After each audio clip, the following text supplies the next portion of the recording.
Thinking Aloud. Conversations on the leading edge of knowledge and discovery with psychologist Jeffrey Mishlove.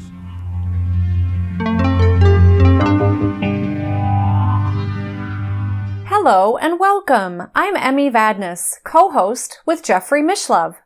Our topic today is pre-birth memories. My guest is Christian Sundberg, who when he was a young child remembered his existence before coming to Earth. While that memory completely left him, it spontaneously returned to him at the age of 30 through meditation practice. Christian is author of A Walk in the Physical, Understanding the Human Experience Within the Larger Spiritual Context. Christian is based in Western Pennsylvania, and now I'll switch over to the internet video. Welcome, Christian. It's such a pleasure to have you with us today. Thank you so much. I'm happy to be here. Most people don't recall any experiences before coming to Earth, or a lot of people wonder why they're here, yet you have had an experience of recalling your pre-birth memories. Yes. Yeah, so I can share about that if you'd like. So let me just state before I do here, though, that this is not something that can be expressed with language. And see, our true natures are so fully transcendent to the form of Earth that as soon as we put words on it, we are immediately limiting it in a way that is often inappropriate. So I'm very happy to share what I can, but I just have to make that very important disclaimer that there are no words that can possibly articulate our higher natures or the nature of the higher realms. So I had no pre-birth memory for the majority of my adult life. I did have some of that recollection as a very small child, up until about maybe the age of 5 or 6 or so. And then that memory left me completely. And then it didn't return until I was the age of 30. I took up a long-term meditation practice, and the memory spontaneously returned after several months of meditation, unexpectedly. But it was the most normal thing in the world when it returned. It was like leaves had just been blown off of the ground and there was the grass. It was just like, oh, no big deal. There it is, very normal. But it has very much impacted my life and my path because I have some personal awareness about what I'm doing here, and I have a passion for trying to share, with others some aspect of what we really are. Because we are not just human. I know it looks like we're human. We're doing the human thing. I'm a working professional in my daily life. I know how this sounds, but actually deep down, the nature of what we are transcends the human condition. It transcends the human experience. We are individuals. We're spirits who are having an experience of being human. And that's a really important message to keep in mind because, we take our lives on Earth so seriously. We get so deeply wrapped up in all the concerns and all the stresses and all the fears and all the stories. But who we are vastly transcends the stories. We are beings of incredible freedom and love and power and joy. And that is what we really are. And we lose sight of that because, we're veiled while we're human. We become obscured to the true knowing of who we are on a conscious human level. But that's a part of the game. We do that in order to have this experience. So that's just a little prep, just a very high level comment. I just need to say that first, before I dive in. So would you want me to just dive in and kind of share some of the memories that I've had? Yeah, we would love to hear. The timing of this is difficult to articulate because we transcend linear time.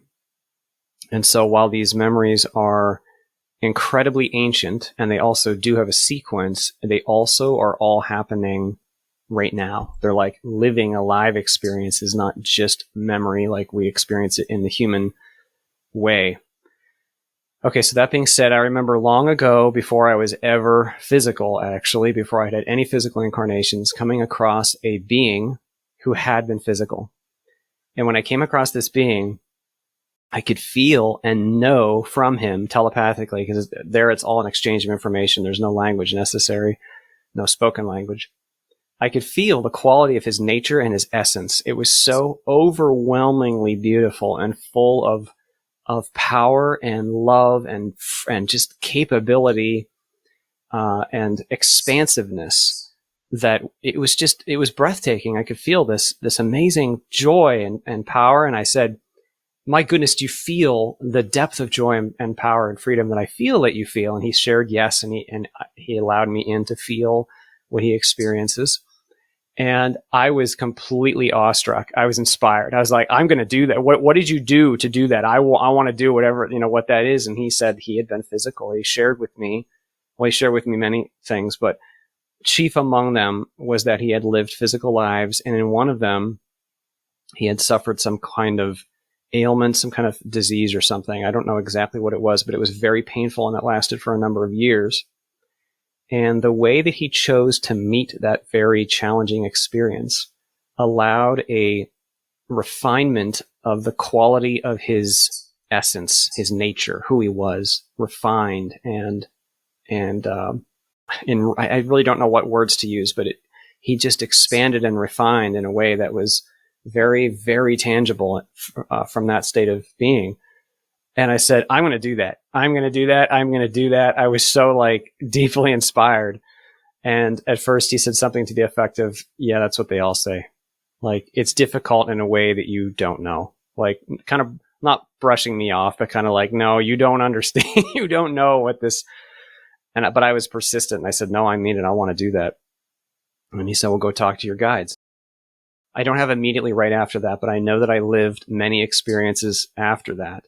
And then I came back later and found this being again and shared with him that I was in the process, and he was encouraging, with what I shared with him. Okay. So the majority though of my pre-birth memory experience is of a time somewhat immediately preceding this life. I remember taking a long break after previous experiences and just being reluctant for a while to return into the rigors of the game. It was kind of like taking a very long weekend and being reluctant to go back, something like that. And I remember this guide coming to me over and over again and saying, are you ready to go back yet? Are you ready to go back yet? And putting him off and just saying, no, I'm not ready yet. No, I'm not ready yet. And eventually saying, okay, I'm ready. And then reviewing with this guide what I can only describe as my state, who I am, who I have been, who I was, what qualities I really knew and expressed. And the words are so limiting here. I really don't want to pigeonhole it. It's very hard to describe, but it's kind of just evaluating who I am and what I knew and what I understood and what I had experienced and mastered and what I had not. And it was very apparent to me the thing that I needed to work on. I don't like the words work on. It's not like that, but there was this very obvious thing. I had this fear that had bested me in a previous experience. It had overcome me. And in that previous experience, I was a very unhelpful, unkind person in that life because of this fear. My ego got out of control and I caused a lot of damage to other people.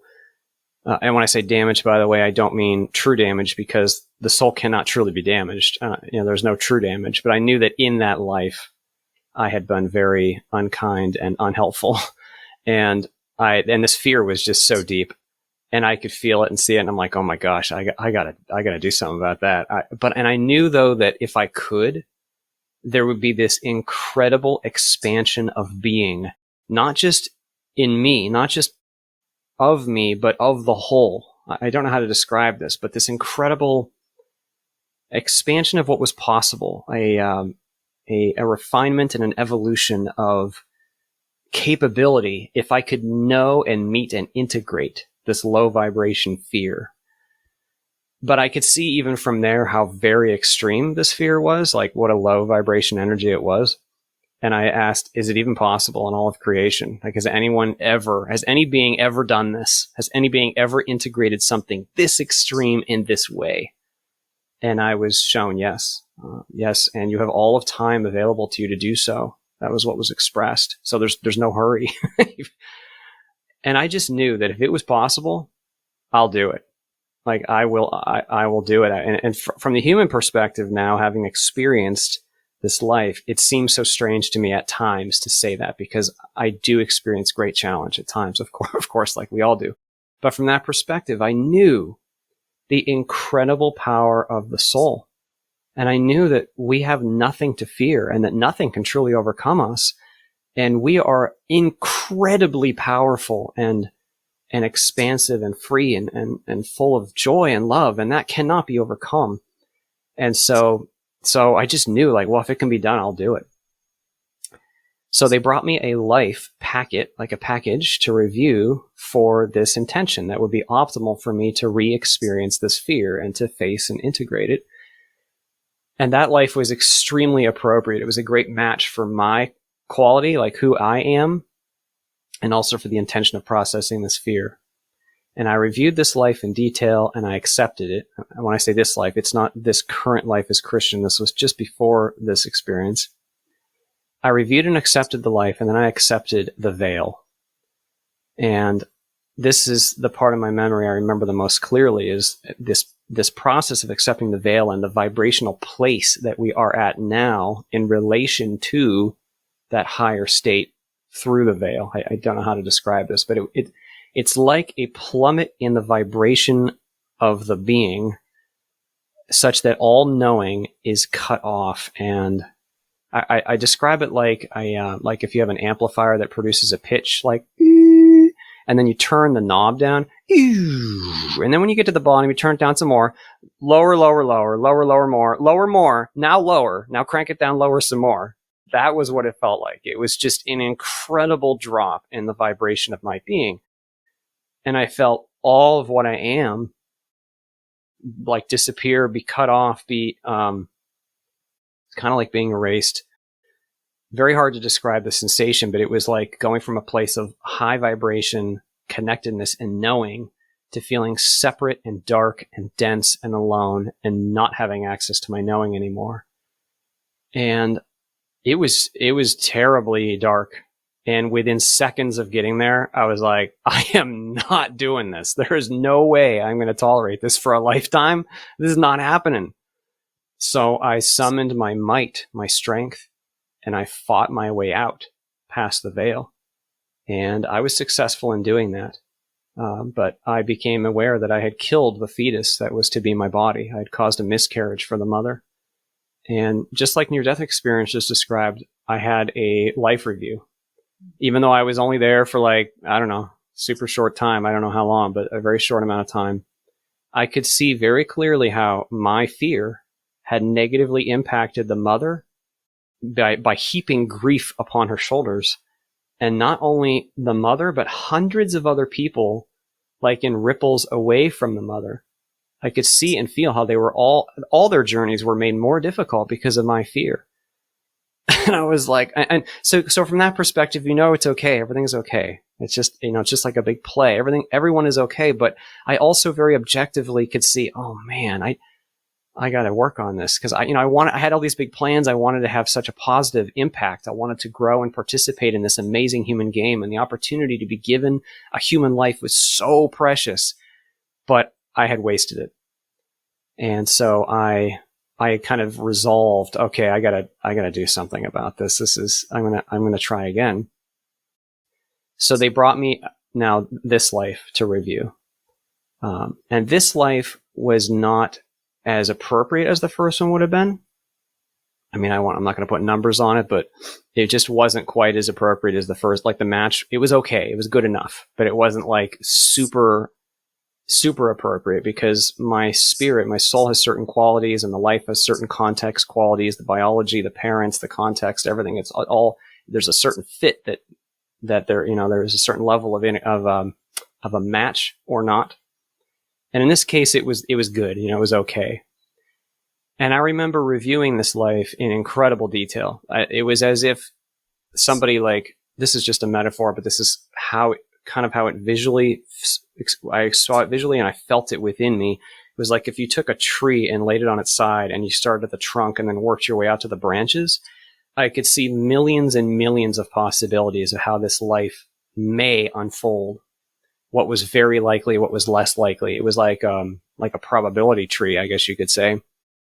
And the thing that was unknown was the free will choice making, of all the participants. But it's pretty darn good at predicting outcome. So I could see that certain branches were very likely, and I could see that it was very likely that I would suffer a trauma in my early 20s. and that trauma would crush me and give me the opportunity to re-experience this fear. And so I was very excited. Like, from this perspective, it seems, I guess we might even consider like, it's not masochistic. Okay. But I can see how some people might say, oh my gosh, I would never sign up for that. But from that perspective, I was very excited at having the opportunity to be challenged in this way and to be able to have the opportunity to meet this fear. And I made certain requests for the life. For instance, I knew that it would be important that I would be male in this life, just because the male energy would be helpful for me to have certain type of personality that would help me to deal with this fear. And I also knew that the qualities of my parents were important. I knew my father would instill confidence in me, and that it was really important that I had that confidence so that I would have a rock to stand on when the fear hit. I would be strong enough in my own self to be able to weather it and have a chance to, to really face and process it. And I asked certain things like, I asked to be intelligent again in this life. I knew that I had been intelligent in previous experiences, and they said, yes, you can do that. And I asked to remember a very small amount this time. I said, I would like to not forget everything this time. Like, I don't want to forget everything. I just want this tiny, tiny little sliver of memory, please. Can I do that? And they shared, yes, you can do that. But I could feel from them that, this is really hard to describe, but the contrast between there and here would be even greater. And so the life would be even more difficult if I did that. But see, I knew that even that contrast, like all contrast, was and is an opportunity for growth. So I accepted. I was like, all right, let's do it. Okay, so I remember there having to be this moment to say yes, and I'd like to accept the package, so to speak. I don't remember that moment, but I do remember being in like this waiting area where there was this golden light, this beautiful light. And I remember this guide coming to me all of a sudden, like, go now, like grabbing my attention, like grabbing me by the shoulders very forcefully to like shake me and push me into, it was like I had to interject into Earth time or something. And I had to go right now, like not later, right now. And then I found myself in this, what I can only describe as like a tinkerer's shop or a technician's shop, where there were these beings who are very mechanical in nature. It's very hard to describe. And they do this thing where they fit the veil to you. So like the soul has certain qualities, rich qualities, like its own universe of qualities. And the human life and the biology and the context and everything has a certain quality to it. And they do this thing where they make it all fit so that the veil will be very effective and be worn properly. And they asked me one last time, "Are you sure?" Because and I knew that once I said yes here, I was in for the ride. It was like, once you get into this roller coaster, you're not getting off till it comes to a complete stop, that kind of thing. And I said yes. And then I remember the veil coming over me, and this time, just struggling not to fight it. And one thing I hadn't mentioned is in between these two lives, I spent some time practicing surrendering my control to the veil in like a simulating environment, like a simulator. And so I just did not resist the veil. I surrendered and allowed this down, lower, more, plummet in my vibration, and this knowing that I had be erased and be cut off. And once again, I was in the dark and alone and feeling super dense. It's like arriving to a place where there's just no heat. Like arriving to the vacuum of space is a good metaphor, I think. Like you get there and you can't breathe. It's cold. There's nothing. It's empty and yet dense, so dense. And I remember sending one message back to the technicians. Did it take? Did the veil take? Like, did I succeed in arriving? And they sent one message back, yes. And I felt actually the sense of accomplishment, because it was like, oh, I made it. Like even just making it into a human life was a huge accomplishment. And then I was there for a while. And eventually that same fear that I had the previous time arose once again. And I was like, I am not going to do this. This is so dark. This is so low vibration. This is so dense. I am not doing, there's no way I'm going to tolerate this. I'm not having it. So once again, I began to summon my might and my strength to fight my way out. And when I did, this most holy moment of my entire human journey happened. I felt the presence of what we can only describe as God. I mean, this is certainly beyond any word, like a human word like God, but it was the great I am of all that is. God is the closest word I know that came to me, and it expanded me back out. And I felt all of the universe within me, and I felt all the stars and all the galaxies, and I felt the churning bliss of our sun. And this great presence said to me, this is still what you are. You can never not be this. And it was incredibly comforting. I was like, oh my gosh, it's not what I'm so glad. I didn't lose everything. Like, I thought I had lost all that I am. That's how it felt to be veiled. But that message was so comforting. I'm like, oh, then I don't need to fight, and I let go and settled into the simple existence of being in the womb. And the next memory I have is of the day I was born. I remember the shock of being born, the sensory experience, all this cold and shock and light and touching and sound. And I remember I had no idea what was going on, like none. I was so bewildered and curious. I remember looking up at the nurses and just being like, who are these beings who are taking care of me? And being so curious. And it's funny because when I shared this with my father, he said to me, you were looking around with the most curious, intense stare I've ever seen. I remember that intense curiosity. So that's just that's a quick summary of the experience. I know that that sounds like a lot. I feel like it's just the very tip of the iceberg. I'm still very much veiled, and I'm thankful that I am. And I certainly can't speak for anybody else, but I can at least say, that anyone who's listening today, we're not human. We are that spirit of life and love that is so much bigger than this human experience. And we get so lost in this story. We go down our life journeys and we just get totally wrapped up in all the stories and stresses and fears. And I know I'm not making light of it, but that is not what we really are. And whoever you are listening today, I just want to remind you, you are a being of love and joy and freedom. That's who you are. And you're very brave to come here into this amazing, awesome, simulation to have this experience of being physical. And life, you don't need to take life so seriously. This can be an experience of joy and playfulness, and we can do whatever we want with it. So anyway, I just have to share that. And I'm not saying it's easy for me either. I deal with many challenges like many of us do. But there is great hope in the actual truth, because this is not just like a religious, belief for me. This is what we are. And deep down, we all know it somewhere underneath all the layering, underneath all the veiling. We know we are more than human. We are something that we feel maybe when we're looking at nature, or when we express ourselves creatively, or when someone really tells us they love us. We have glimmers of it. That substance of joy and love and freedom is what we are. What an incredible experience. And in those moments of interacting with other spirit beings, could you describe them a little bit more for us? How many did you encounter? You mentioned that some of them had specific roles. We'd love to hear a little bit more description if you're willing to share. Sure. So the question is already laden with earth assumption, because we tend to think about reality as being primarily comprised of discrete objects and places that we can see and touch. And while we do experience realities in environments, in other reality systems beyond Earth, that we definitely, most certainly do. In fact, they're even more real there than they are here.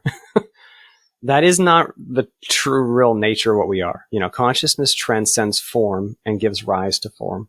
So I can share a few forms, because that's what we know, but that's not really what's fundamentally important.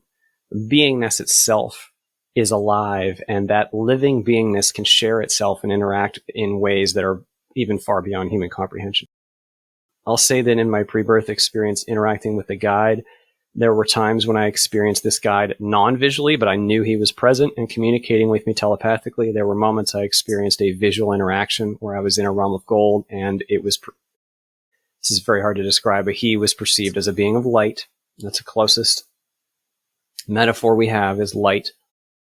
But it's not about shape or anything like that. It's about what's actually happening.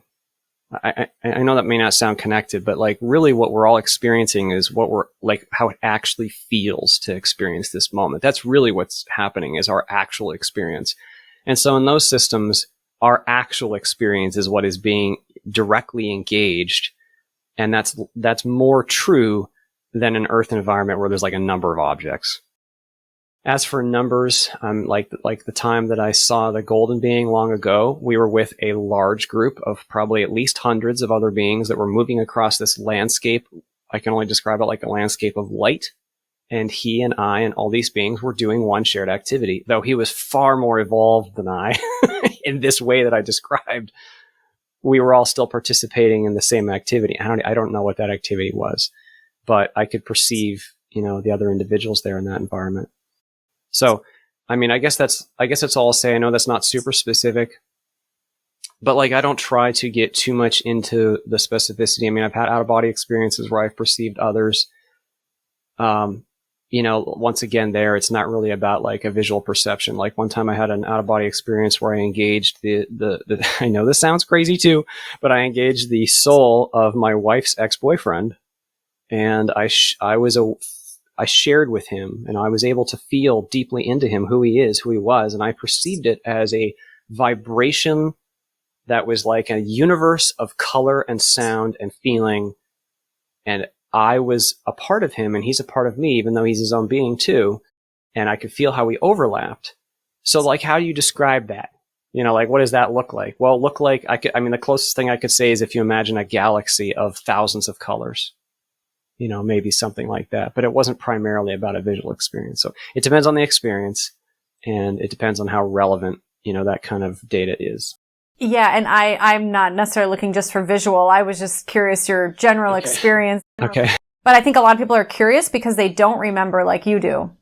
Yeah, so, one thing I'll say is that the afterlife is certainly not just one place. Goodness gracious, no. It's incredibly vast. If you think about how many places are there on Earth, and Earth is just the tiniest fragment of our universe. And our universe is just the tiniest fragment of a much bigger multidimensional picture.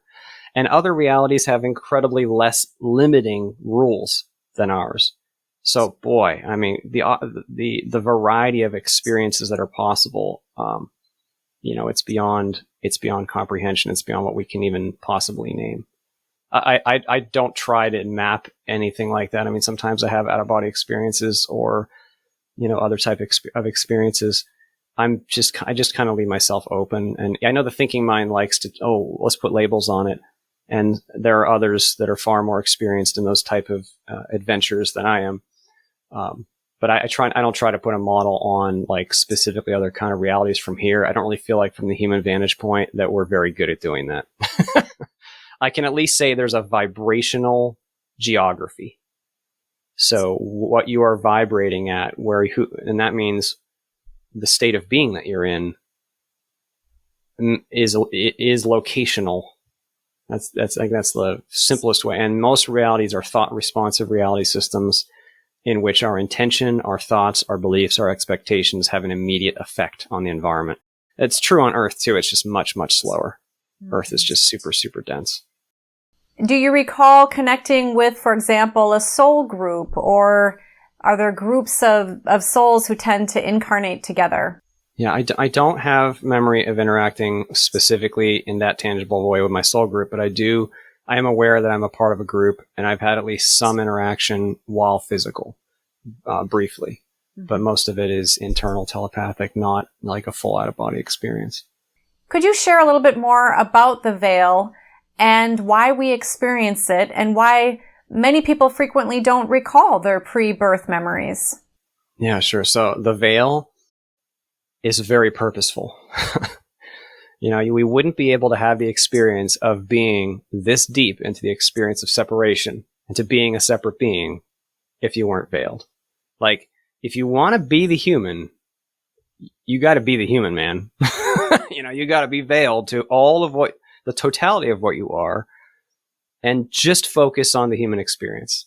And so the veil is very effective at that. So we wake up every day. We typically don't remember much about, maybe we have some dreams or something, but we usually don't remember any non-physical experiences we've had while we're asleep. We just go right into our day. We eat our breakfast. We go to work, whatever. The fidelity of that super consistent experience is enabled by the fact that we are veiled. Veiling is just it's like wearing a cloak of limitation on your consciousness. So your consciousness pre-exists, and I know it feels like the consciousness is like shoved inside of some kind of real body or something. No, actually, the body is more like a context and more like a constraint set that consciousness wears. But consciousness is still first. So there are states of being in which you can become aware that the body actually is occurring within you. Like you can actually feel it very tangibly. Rather than it feeling like, most people I think experience like as if you're inside the body looking out of your eyeballs, that's just the surface layer. The veiling enables that surface layer, and the more we focus on that layer, so the more we focus on the sensory experience and our thoughts about the sensory experience, all of our thoughts and labels that we put on it. So sight, sound, touch, hearing, taste, all that good stuff. And then we interpret and we buy into stories. And then we set this thought momentum into motion, and we start thinking the same thoughts, and we wear these pathways into our conscious experience and actually into our neurology as well for these thoughts that we continually think. And then we just keep experiencing them. And the more we focus on that, the deeper the veiling is experienced. But kids, on the other hand, they've come in and they're not super deeply associated with the story yet. So it's much easier for them to step back and, come and go to the non-physical, or to feel closer vibrationally, to who they really are.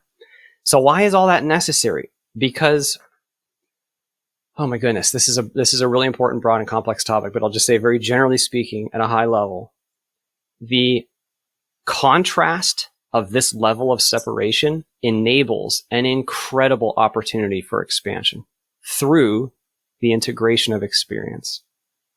So we are able to come very deeply into actually experiencing being separate here. And that experience of separation is actually quite alien. It's not native to who we really are.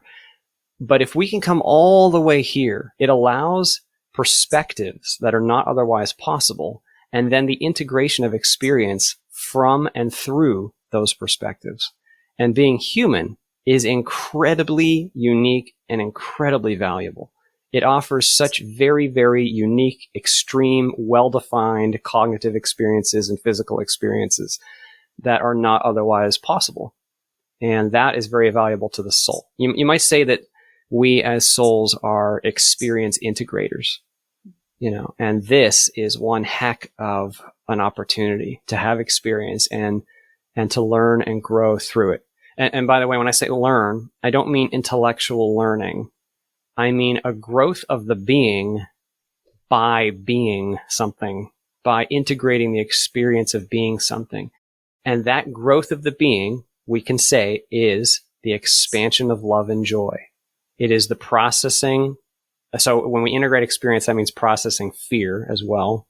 And as we process fear, and as we really come to terms with these experiences and really know them and know exactly what it's like to be you in this place, we participate in the expansion of creation and the expansion of love and joy, because love and joy is our true nature. You could say that that's like the substance of what we are. And so when that substance is able to be exposed to or committed into great contrast, there is this refinement and growth and expansion of that love and joy through that experience. And so the veiling is additive in that it allows that experience. There may be those listening who wish that they could recall as much as you are, and it sounds like you were able to have these memories come back spontaneously through meditation. What kinds of meditation did you engage in that helped you with your memories? Right. So the human likes to think, what action can I get what result out of? That's how we do things on Earth. So I'm saying that in context to your question because I don't particularly feel that the name of the meditation or the process of the meditation is the active ingredient, though there are some meditation forms that will work better for some rather than others. For me, I followed a meditation offered by Tom Campbell, the physicist and consciousness explorer, in his book. I think it's chapter 23. There's an aside in there. It's basically transcendental meditation. But like I said, I don't think the name is very important. What is important is using your intent, taking time. We're in linear time right now. Taking time to use your intent to choose what to focus on, to start with something neutral in your mind and control is probably a bad word. Choose to use your intent to focus on just something that you choose and stand still in the water. Like the river of thoughts that hit us all the time. It's like a river. It just keeps hitting us in the face. Meditation is taking time to stand still in the water. And you don't judge yourself whether you're doing it or not. You just use this time to focus on something neutral. And eventually, when you're able to control your focus so that you can focus on what you choose and not be lost in the dreams of thoughts, you bring your attention fully into just the present moment for all that it is, and into the aliveness of your own consciousness, the aliveness of your own body. Experience it deeply in this present moment for exactly what it is. You don't put any stories on it. You don't need any labels. You don't need any judgments. You just dwell fully in the knowing and feeling of that aliveness. Now, that may seem to the human personality who's used to doing things as, unproductive maybe, or, like, what is that accomplishing? Well, you don't go into it to accomplish something. You don't go into it with expectation. But what happens, though, is that as you become consciously in touch with that aliveness that you are, deeper parts of yourself will bubble up, rise up all on their own.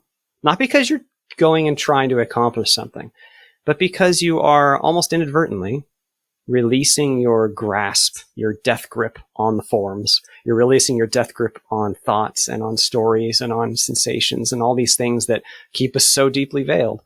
And as you do that, you will find that, yes, we're veiled, but we are never not on the other side of the veil too. We're there right now. Like the consciousness that you are extends past this human experience right now. It's already there. And so sometimes then through meditation, knowing of that, personal experiential knowing of that can rise up on its own. I understand what you're saying about meditation. While you're unique in having these pre-birth memories, there are various types of meditations which can help a person do exactly as you described, to be able to experience themselves, to not have the thoughts whirling around, and to be more in the present moment. And as you say, to also then be able to be a more loving, compassionate person. Yes, exactly. Yeah, love and compassion is like of the substance of what we are. It's what we are. So like, but the thing is, we all have fear.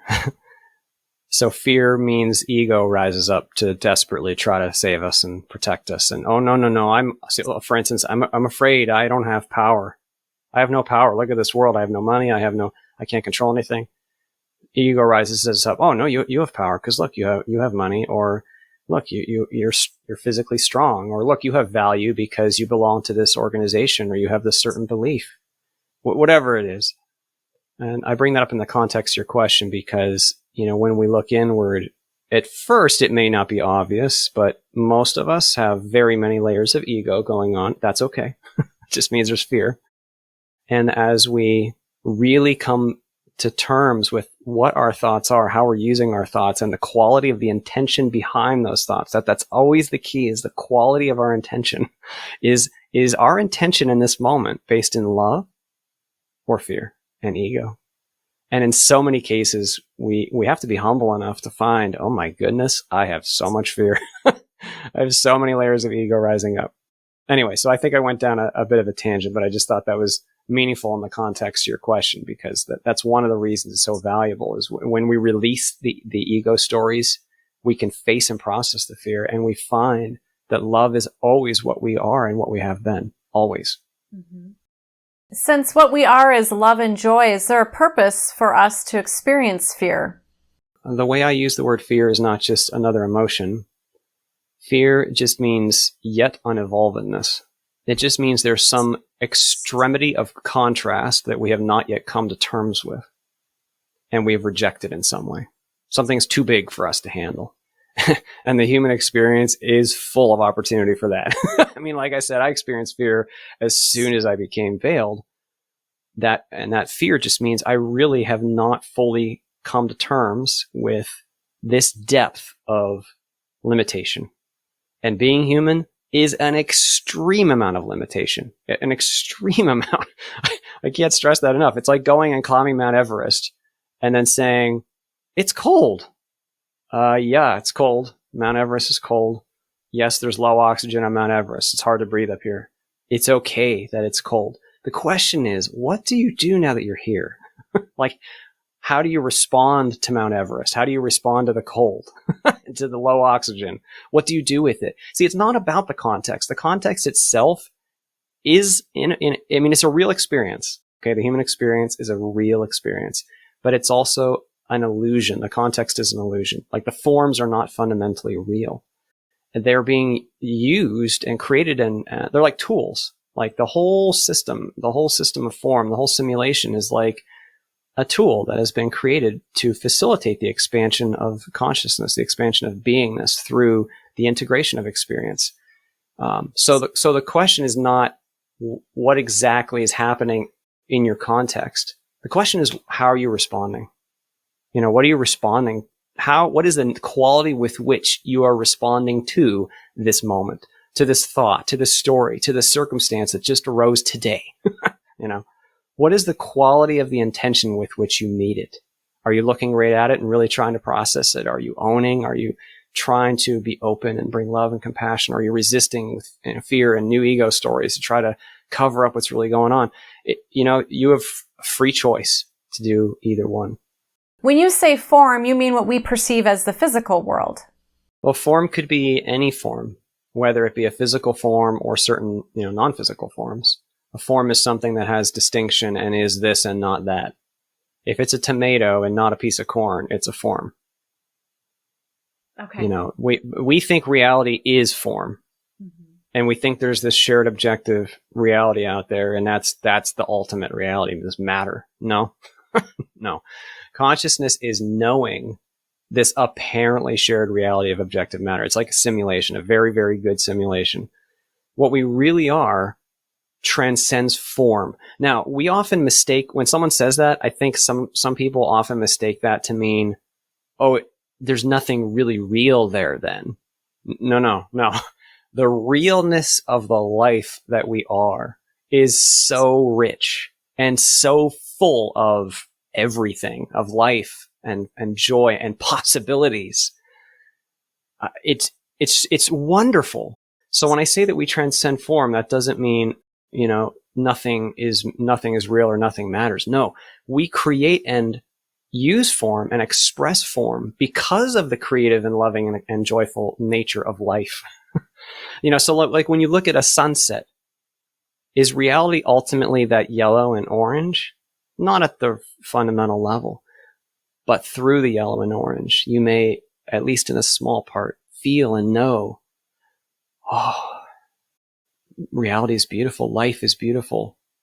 And this is an expression of that native beauty.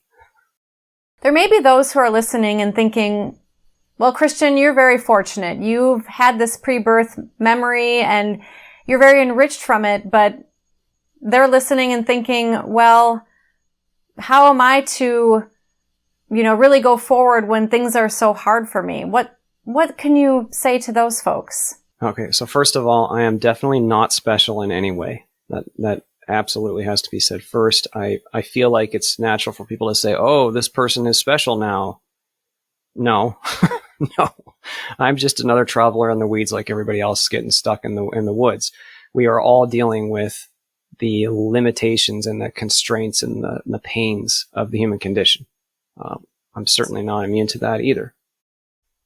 And also, like I said, it's actually very painful having some memory, because the contrast between there and here is great. And I'm very thankful that I am not, I'm very thankful that I am still veiled and that I do not have more awareness. I know that sounds backwards, but I feel like it's helpful for me to, be able to have the capacity to really do my best to meet this experience. Okay. So, but meanwhile, it's not a matter of, having some great blessing to have this knowledge on a conscious level. Like, to me, there's not a big distinction between those of us who have some awareness of that and those who don't, because we all are that. Like, we all are the being that transcends the physical. And I don't, everybody here has bravely agreed to participate in an experience of great limitation and veiling. And that was an incredible service. And we're all performing that amazing service. So there's not really a distinction.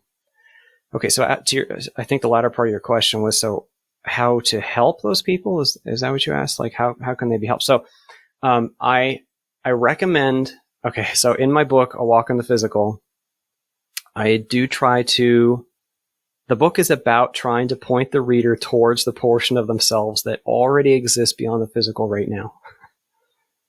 And by the way, the book is available for free online. It's not about money. If you go to my website, awalkinthephysical.com, the book page, the third link down, the whole book is available there for anybody to read. I want to encourage anyone and everyone that, that wishes to consider the possibilities that you really are more than human. And as you consider those possibilities and as you spend time exploring, so meditation is a great exercise, a great long-term habit to get into. As you really commit time and energy into that, you find out for yourself. And as you find out the truth of your own being for yourself, there is always incredible relief and joy in that, because joy, I feel like I'm beating a dead horse here, but joy and freedom is our true nature. So, so finding that again is everyone's birthright. And for everyone, that process will be unique. That's why I'm not being too specific about my comment, because we are all very, very unique beings. We're each like a universe unto ourselves. We all have a unique relationship with the divine, or whatever word we want to use, the higher context of spirit. We all have a unique path to walk. So each individual will sense for themselves what is the best way to nurture that and to go in that direction. In general, I recommend meditation. I also recommend that, we spend time in mindfulness, being aware of exactly what's happening, try to become aware of, in our waking, daily activities, what meaning we're putting upon our situation. Spirituality is not about searching for some far off land, some other reality that's not this. No, spirit is here. This is deeply spiritual, this moment. So meeting this moment with fullness of presence and with fullness of awareness has so much potential. And so I, in general, encourage that, because if we do that deeply enough, we find that there is always peace and joy. And it's our own stories and our own resistance to the context that makes it so painful. Usually when someone is saying, oh, that's not fair, I wish I remembered. I don't begrudge anyone who says that. I know how difficult this is, but, ego protests. That's what ego does. We protest because we have fear, because we have not come to terms with the grotesqueries and the limitations of this experience. We need to, not need to. It is helpful if we can meet even those great difficulties with love and not resist, not place our own judgment on the world. Try to really meet and heal the portion of our own lives that is not peace. If you meet even one thought with more openness and personal responsibility and love and feeling, like being willing to feel the feelings that are underneath it, that quality of intention and even one thought, it helps the whole world. And it certainly helps you as an individual, to move towards that freedom that is who you really are. It's not a picture of hopelessness. We all have incredible power every day and every moment in how we meet this reality. So that's kind of some high level comments. It's different for each individual, but just some high level thoughts. When we feel love and give love, it seems that we can also receive more love. Yes. It's funny because so often, because of ego, we close ourselves off to everything because we don't want pain. We don't want the negative. We don't want the limitation that's been so hard for us to process. So we won't even let ourselves feel love fully, right? But love is open. It's so open. It's so fully accepting. It's fully feeling. It's spacious. So when we allow ourselves to actually be vulnerable enough to feel love and love the person next to us, love whatever, to feel what we're feeling in this moment and love reality by looking at the sunset. That vulnerability is, I think the word I use in the book actually is a wide road to love. Because it's like, in that vulnerability, that openness, you're dropping the ego stories. You're dropping the fear. You're allowing yourself to move vibrationally, instantaneously closer to who you really are. That rich aliveness of love. So when we practice giving love and when we allow ourselves to feel love, yes, we will feel more love. It's a wellspring. There's so much love at the root of all things, even though we're many, many layers deep into separation and deep into the stories that seem so real. Even though we've come all the way out here, we cannot change the truth of the very root of being, which is love without fear. That is the very root at all times and in all circumstances. It's beautiful. And love can continue to expand? Yes, always. Yes. The spirit consciousness is always in the process of expanding and evolving more. Ever growing, ever like an endless symphony of love. I don't know what words to use. It never ceases to grow in joyful freedom and expression and love and creativity. Now, I know you're not into too many definitions and putting too much form to things, but for our listeners, I'm just curious, how would you describe what love is?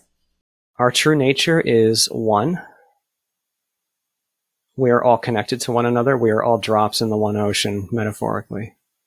Love is the natural knowing and recognition of that truth. That you are a part of me and I'm a part of you. And the whole world is a part of me and I'm a part of the whole world. And love is the way that we express that. It means putting the other ahead of yourself in many instances, most instances. It means the expression of joy in the other. It means the celebration of what is and the celebration of the others. It means I can't possibly put an exhaustive definition on love. Love is just like the word life or spirit. You cannot possibly define it. But I think it's worthwhile though to note that the reason it is what it is because unity is our true nature. And love is reflective of the truth of unity, whereas fear is reflective of the illusion of separation. When we feel separated and all of a sudden, oh my gosh, now there's a big problem. I don't feel connected to the whole anymore. I don't have my power. I don't even know I'm going to live past death. I don't even know how I'm going to pay my bills tomorrow. What the heck's going on? That state of fear, that's not native to us because we're not, our true nature cannot be harmed. Our true nature cannot not have what it needs. Our true nature is always connected and free and full of love and joy. It's only when we buy into perceptions that are not in alignment with that truth that we experience fear and that we suffer. This is the place to try to do that. This is the place where, wow, wait, I'm actually going to get to be separate and buy into perceptions of powerlessness. You know what I mean? This is the place where you get to do that, and then see what we do with it. Yeah. But the truth is that unity of being, and love is an expression of that unity of being. For those who are listening who may be feeling kind of down on themselves, or maybe they are feeling some guilt or shame for something that they may have done and are having a hard time loving or even liking themselves, and therefore it makes it difficult for them to like and love others, what might you suggest? Oh my goodness. Okay. I know this sounds generic and I don't know exactly who you are listening, but whoever you are, you really are unbelievably precious and important. And if you knew the value of who you are, the profound preciousness of you, like if you feel deep down in you, like underneath all the crap and all the trauma, can you feel the preciousness that you are? That is priceless, and I don't know what word to describe, to all that is. And you are a precious, irreplaceable portion of all that is. You are just so incredibly meaningful. And I'm saying that in the context of your question, because then what we do, okay, so that's who we are. That sounds nice. I don't feel that right now. That's because when we're here, we buy into stories of some identity that is not in alignment with the truth of who we are. Usually when we're kids, our parents condition us in some way, or society conditions us in some way. You're only valuable if you go do this thing or accomplish this thing or believe this thing. That's where your value is derived. And with enough rehearsal and, that playing this over and over again, then we buy into that identity, but that's not our true identity. Okay. It's a temporary experience of a character that we are engrossed in. So keep that in mind, please. If you feel lack of worthiness, if you feel, low and unimportant, that is not the truth. That is somehow, there's some story, maybe many, many years in your past in this human lifetime, that has been conditioned into you. Or maybe even there is a fear that you've come to experience in this life. Maybe there's I certainly can't speak for everybody. We come for many different reasons, but perhaps some individuals are here experiencing what it's like to have a perception of being worthless. Because in actually knowing that and coming to terms with it, we then forever know what it's like to have that, like, infinite value. But in knowing worthlessness, we can know true value. So basically, try to sense how you are the experiencer of the story and of these conditions that you've bought into, rather than just the story and just the conditions and just the smallness that the world seems to prove to you every day. That's not truly who you are. Yeah. It makes me think about, maybe we can all recall ourselves as young babies, deserving of love and care. Exactly. You mentioned that health is our natural way of being, and for those who might be experiencing mental or physical health conditions, you say that we return to health after this lifetime. Right. Well, we return to health whether in this lifetime or after this lifetime. Wholeness of being is what we really are. So we will return there. And the physical expression of us, the physical body with which we are so deeply associated right now, is also always trying to work back towards that. It's constantly churning with the power of life, trying to, get back to homeostasis. But regardless of whether, whatever state the body is in here in the physical, the nature of beingness, the nature of life with a capital L, is full of vibrance and health. And so one way or the other, we will return there. And I'll just also make one other brief comment, and I don't have a lot of specific memory to this, but I do know that because when I met this being who had been so deeply damaged by this pain that he had experienced for years, I asked him, were you healed? Because I could feel how he was damaged. Like, as a human, he was damaged, man. He really, his true nature wasn't, but he really was a damaged person. And I think so many of us can relate to that. But when we return to the other side, all of that is healed. And it becomes like, okay, imagine if you dig a pit in the ground, a hole, and that's the damage that you're enduring. Now that there's a hole in the ground, now, after the life is over, that hole can be filled. Like, now you've made a space into which the love and the light and the healing and the fullness of being can fill and rejuvenate. And that's beautiful. and then you keep that. I'm not saying that damage is good. I'm not saying that. I'm just saying that as we encounter the extremities of this world of contrast, including health challenges, or psychological, damage, whatever the forms of limitation that have seemed to overcome us or wound us in some way, that can be and will be fully healed. And then subsequent to that, we then know that, like, that's available to us. Like, oh, I know, I now have experiential knowing of this depth of limitation. It's been healed. And now I know this. I know what this means. And that was something that I experienced from this being who I came across. He had been healed, and it was an incredible depth of healing. And I'll just say also that in my own journey, I have dealt with many health challenges. It's a part of what I'm here to experience. And also I dealt with post-traumatic stress in my 20s after this fear-invoking experience. So I've dealt both with physical and psychological, challenges to a great depth. I'm not making light of it. I am not making light of the horrors, the absolute horrors that can potentially occur in the human experience. I am not making light of it, but I can say that life is deeper. Yeah. Like, your consciousness is deeper than the deepest crap, that seems to be plaguing you. You are actually deeper than that. It's just, now what do you do with it now that you seem to be overcome by this physical limitation or psychological limitation? Now what do you do with it? Because there's so much actual opportunity in that. So basically, see the limitation as an opportunity. It'd be kind of like if, let's say you're laying on a weight bench and you're lifting 100 pounds over you and you're like, man, this is heavy. Well, now you got a choice. What are you going to do? You might as well lift the weight and use it for its intended purpose. And all I mean by that is the limitations of your life, the challenges of your life are actually opportunities to see how you will respond to them, and choosing to respond to them in whatever way is aligned with love. And that will mean different things for different people, like I said.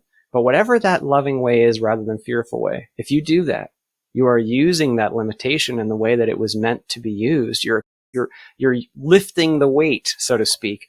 It's like maybe love muscle or something. You're strengthening your love muscle by meeting this experience with love rather than fear in any moment. Doesn't matter what it is. Our limitations can help strengthen us. Yes, absolutely. Yeah. Absolutely. Some of us sign up for very extreme limitations because we see the extreme potential in them. What is your relationship to the worldly religions and what some people refer to as God? Well, I personally still enjoy practicing world religion in a certain way. I certainly don't feel it's necessary for me, but I still attend church with my family and an open-minded congregation. Historically, I've spoken at a Unity church somewhat routinely, so I participate there. But basically, so we're beings of form right now. Okay, we like form. We need form. Form helps us. Like, there is value in form. So whatever form is appealing to you to pursue the divine and to seek an actual growth of your being in love and to be guided, then that can be useful to you. It's not the form itself that has the active ingredient. It's how we use it. Take Christianity, for example. Some people use the Christian tradition in the most beautiful, wonderful, beautiful way. Just so beautiful. Just wonderful lives that are rich with service and compassion and personal growth. Others may not. Others may use it as a weapon or as an ego tool, and that's it. That's the nature of form, not just religious form. All form, we get to choose what we do with it. How are you going to use any given form, whether it be a hammer or a religion, in love or fear? And so each individual being unique, there are times when forms very much will help us. Traditions very much will help us. I really enjoy the tradition of non-duality personally. It's probably the least defined, tradition in that sense, but I love non-duality because it aligns so much with the peace of being that I seek and that I know. But I'm happy to participate in other forms of expression that also point to the divine in their own way. Really all religions ultimately at the root, when they're being used in alignment with love, they all point back to the truth of being, whether it be, the world is an illusion message of Buddhism or, the message of service that Jesus teaches. It's all potentially beautiful and usable for personal growth. Is there a God? Once again, the words are very tricky, but to be the most succinct possible, yes, but that word is very, very weighted for many people. I personally love the word God. I've met a lot of people who really don't like the word God, because of the context it's been used.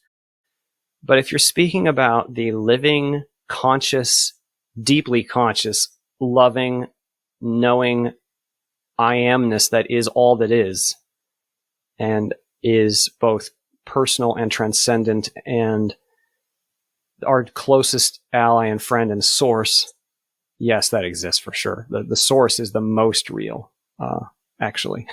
It's what we're all seeking, you could say, actually. We're always looking for the satisfaction somewhere. We're missing something here. I don't feel good right now. What about now? What about now? What substance can I take? What food can I eat? What person can I pursue? What video game can I play? Whatever. We're always trying to fill that hole. We never fill the hole. We're seeking source, God, whatever word you want to use, the wholeness that is our true nature. I love the Rumi quote, "You are not just a drop in the ocean. You are the mighty ocean in the drop." And that mighty ocean, the whole ocean, which vastly transcends us, and yet which towards we are working towards and are a part of, that is very real. And I would call that God. But it's certainly beyond any language and any description. And in fact, it gives rise to all form and all description and all names, all qualities arise from it. It's not like qualities precede it. So it's really hard to try to put words on all that is, or source. Source is, it's just not nameable. You're doing a great job. Is there anything else you would like to share today about pre-birth memories? Regarding pre-birth memories, I'll just reiterate, I don't think it's super important that we have memory or not, but I will reiterate that whoever you are listening today, you really are more than the human character. And whether you remember it or not, you did exist before you were human. You had some kind of pre-birth experience, whether or not you remember it. But that's not even that unusual, because we have non-physical experiences every night when we sleep. We could just say we are each extra-dimensional beings. That's what we are. We are beings that are multidimensional and powerful beings of life, individuals of knowing and spirit. And that is what we are.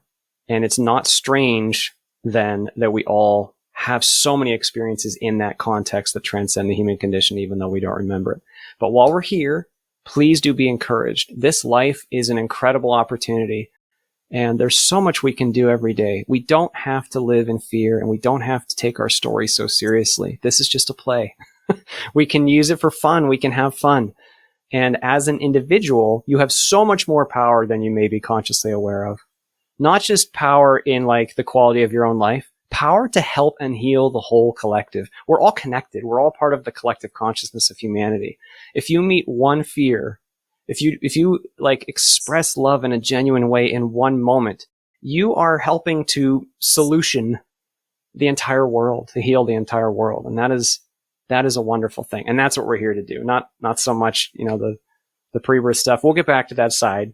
We'll deal with that. We'll have a much greater vantage point when we get back there. For now, here we are on Earth.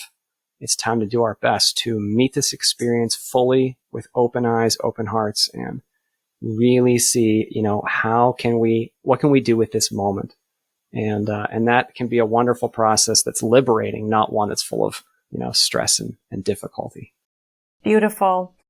Christian, thank you so much for bringing so much love and joy to all of us. Thank you for being with me today. Thank you. And thank you, whoever you are, for being human.